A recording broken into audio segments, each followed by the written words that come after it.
So, hello bachcho. So let's understand this question. So the question is asking India has a number of multi-purpose projects running in the country that are better than thermal electricity because dash मतलब कि जो India है उनके पास बहुत सारे multipurpose project है, ठीक है, जो हमारे कंट्रीज में रन हो रहे हैं, तो वो थर्मल इलेक्ट्रिसिटी से बेटर क्यों है।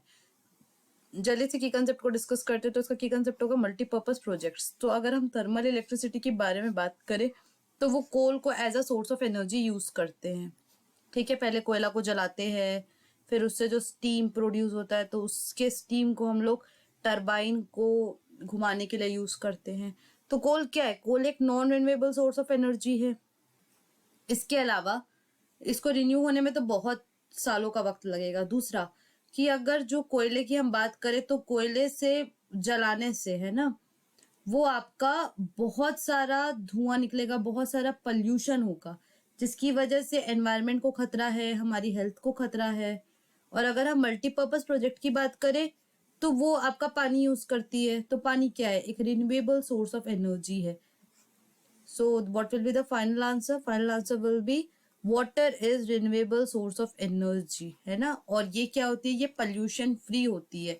दैट इज द रीजन जो मल्टीपर्पज प्रोजेक्ट है उनको ज्यादा से ज्यादा एनकरेज किया जा रहा है थर्मल इलेक्ट्रिसिटी के अलावा।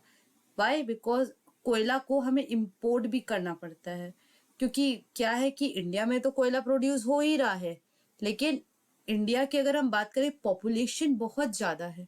तो बहुत ज्यादा होने की वजह से क्या है कि जितना तो प्रोडक्शन होता है उतना तो हमारे पास सप्लाई कम पड़ जाती है, तो हमें बहुत से बाहर से कंट्री से भी इंपोर्ट करना पड़ता है, जिससे एक अलग खर्चा बैठता है।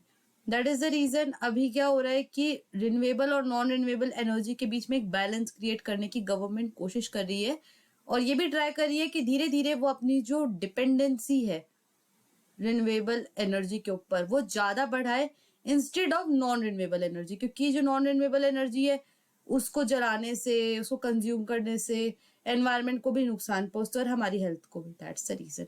सो I hope this question has been clear to you. Thank you and best of luck.